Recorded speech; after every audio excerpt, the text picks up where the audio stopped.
ಗಣಿನಾಡು ಬಳ್ಳಾರಿಯ ನೆಲ ಮತ್ತೆ ನೆತ್ತರಿಂದ ನೆಂದಿದೆ.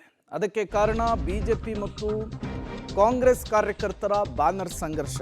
ಇದೇ ವಿಚಾರಕ್ಕೆ ಸಂಬಂಧಪಟ್ಟಂತೆ ಇವತ್ತು ನಡೆಯಬೇಕಿದ್ದಂತಹ ಕಾರ್ಯಕ್ರಮವನ್ನು ರದ್ದು ಮಾಡಲಾಗಿದೆ. ವಾಲ್ಮೀಕಿ ಪುತ್ಥಳಿ ಸರ್ಕಲ್ ಅನಾವರಣದ ಕಾರ್ಯಕ್ರಮವನ್ನು ಪೋಸ್ಟ್ಪೋನ್ ಮಾಡಲಾಗಿದೆ. ಜಿಲ್ಲಾಡಳಿತ ಭದ್ರತೆಯ ದೃಷ್ಟಿಯಲ್ಲಿ ಪರಿಸ್ಥಿತಿಯನ್ನು ಸುಧಾರಿಸುವಂತಹ ನಿಟ್ಟಿನಲ್ಲಿ ಈ ರೀತಿಯ ನಿರ್ಧಾರವನ್ನು ತೆಗೆದುಕೊಂಡಿರುವಂಥದ್ದು. ಬಳ್ಳಾರಿಯಲ್ಲಿ ಇವತ್ತು ಎಲ್ಲ ಅಂದುಕೊಂಡಂತಾಗಿದ್ರೆ ಕಾರ್ಯಕ್ರಮ ನಡೆಯಬೇಕಿತ್ತು.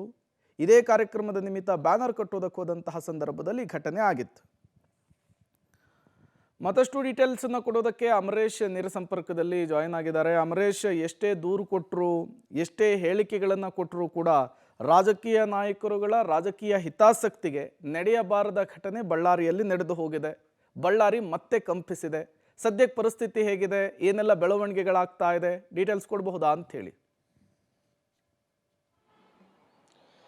ಪ್ರೇಮ್ ಕುಮಾರ್, ಜನವರಿ 1ನೇ ತಾರೀಕಿನಂದು ನಡೆದಂಥ ಘಟನೆ ಇಡೀ ಬಳ್ಳಾರಿ ಜಿಲ್ಲೆಯ ಜನರನ್ನೇ ಬೆಚ್ಚಿ ಬೀಳಿಸಿತ್ತು. ಅದಾದಮೇಲೆ ಒಂದು ಬ್ಯಾನರ್ ಕಟ್ಟುವಂಥ ವಿಚಾರಕ್ಕೆ ಸಂಬಂಧಪಟ್ಟಂತೆ ಆರಂಭವಾದ ಗಲಾಟೆ, ಲಾಠಿ ಚಾರ್ಜ್ ಆಯಿತು. ಅದಾದಮೇಲೆ ಕಲ್ಲು ತೂರಾಟ ಆಯಿತು, ದೊಣ್ಣೆಗಳಿಂದ ಹೊಡೆದಾಟ ಆಯಿತು, ಮತ್ತು ಕಾಂಗ್ರೆಸ್ ಕಾರ್ಯಕರ್ತ ರಾಜಶೇಖರ್ ಅನ್ನುವಂಥ ಯುವಕನ ಸಾವಿಗೂ ಕೂಡ ಕಾರಣ ಆಯಿತು.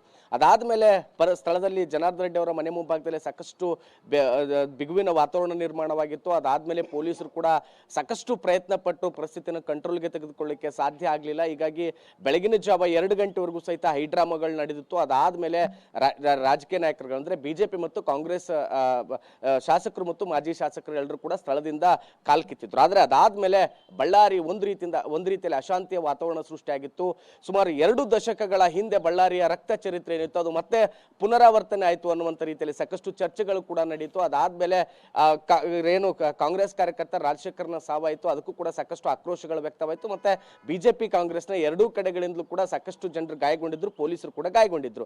ಆದ್ರೆ ಇಡೀ ಪ್ರಕರಣವನ್ನು ನೋಡಬಹುದಾದ್ರೆ ಪ್ರೇಮ್ ಕುಮಾರ್, ಒಂದು ಬ್ಯಾನರ್ ಕಟ್ಟುವಂತ ವಿಚಾರಕ್ಕೆ ಸಣ್ಣ ಮಟ್ಟದಲ್ಲಿ ಆರಂಭವಾಗಿದ್ದಂತ ಜಗಳ ಇಷ್ಟು ದೊಡ್ಡ ಮಟ್ಟದಲ್ಲಿ ವಿಕೋಪಕ್ಕೆ ತಿರುಗಿತು. ಅದಾದ್ಮೇಲೆ ಬೇರೆ ಬೇರೆ ಬೆಳವಣಿಗೆಗಳೆಲ್ಲವೂ ಕೂಡ ಆದವು. ಬಿಜೆಪಿ ಕಾಂಗ್ರೆಸ್ ನಾಯಕರುಗಳು ಪರಸ್ಪರ ಆರೋಪ ಪ್ರತ್ಯಾರೋಪಗಳಲ್ಲಿ ತೊಡಗಿದ್ರು. ಆದ್ರೆ ಸದ್ಯಕ್ಕೆ ಪರಿಸ್ಥಿತಿ ಹತೋಟಿಗೆ ಬಂದಿದೆ, ಕಂಟ್ರೋಲಿಗೆ ಬಂದಿದೆ. ಪೊಲೀಸರು ಕೂಡ 2 ಕಡೆಗಳಲ್ಲಿ ದೂರನ್ನು ದಾಖಲು ಮಾಡಿಕೊಂಡಿದ್ರೆ. ಮೊದಲನೇ ಬಾರಿಗೆ ಜನಾರ್ದನ್ ರೆಡ್ಡಿ ಮತ್ತು ಅವರ ಟೀಮ್ನ ವಿರುದ್ಧ 4 ಪ್ರಕರಣಗಳು ಅಂದ್ರೆ ಪ್ರತ್ಯೇಕ ಪ್ರಕರಣಗಳು ದಾಖಲಾಗಿದ್ದು. ಮತ್ತೆ ನಿನ್ನೆ ಬಳ್ಳಾರಿ ನಗರ ಶಾಸಕ ನಾರಾ ಭರತ್ ರೆಡ್ಡಿ ಅವರ ವಿರುದ್ಧವಾಗಿ ಜನಾರ್ದನ್ ರೆಡ್ಡಿ ಮತ್ತು ಅವರ ಇನ್ನೊಬ್ಬ ಕಾರ್ಯಕರ್ತ ನೀಡಿರ್ತಕ್ಕಂಥ 2 ದೂರುಗಳನ್ನ ಪೊಲೀಸರು ಸ್ವೀಕಾರ ಮಾಡಿದ್ರು. ಆ ದೂರುಗಳ ಆಧಾರದ ಮೇಲೆ ಕೂಡ ಇದೀಗ ಬಳ್ಳಾರಿಯ ಬ್ರೂಸ್ಪೇಟೆ ಪೊಲೀಸ್ ಠಾಣೆಯಲ್ಲಿ 2 ಪ್ರತ್ಯೇಕ ಪ್ರಕರಣಗಳು ದಾಖಲಾಗಿರುವಂತದ್ದು. ಅಂದ್ರೆ ಕಲ್ಲು ತೂರಾಟ ಪ್ರಕರಣಕ್ಕೆ ಸಂಬಂಧಪಟ್ಟಂತೆ ಒಟ್ಟು 6 ಪ್ರಕರಣಗಳು ಇದೀಗ ದಾಖಲಾಗಿರುವಂತಾಯ್ತು. ಒಟ್ಟ ಎಲ್ಲಾ ಪ್ರಕರಣಗಳಲ್ಲೂ ಕೂಡ ಕೊಲೆ ಯತ್ನ, ದೊಂಬಿ, ಜಾತಿ ನಿಂದನೆ ಈ ರೀತಿಯ ಪ್ರಕರಣಗಳು ದಾಖಲಾಗಿರುವಂತದ್ದು. ಸದ್ಯಕ್ಕೆ ವಾಲ್ಮೀಕಿ ಪುತ್ಥಳಿ ಅನಾವರಣ ಕಾರ್ಯಕ್ರಮವನ್ನು ಕೂಡ ಈಗ ಮುಂದಕ್ಕೆ ಹಾಕಲಾಗಿದೆ. ಸದ್ಯ ಪರಿಸ್ಥಿತಿ ಹತೋಟಿಗೆ ಬಂದಿರೋದ್ರಿಂದ ಪೊಲೀಸರ ಕಂಟ್ರೋಲ್ ನಲ್ಲಿ ಪರಿಸ್ಥಿತಿ ಇರುವಂತದ್ದು. Prem Kumar, okay, thank you Amaresh ತಮ್ಮೆಲ್ಲ ಮಾಹಿತಿಗಾಗಿ. ಇದನ್ನ ಗಮನಿಸ್ತಾ ಇದ್ರೆ ಕೇವಲ ಇದು 2 ಗುಂಪುಗಳ ನಡುವಿನ ಜಗಳ ಅಲ್ಲವೇ ಅಲ್ಲ.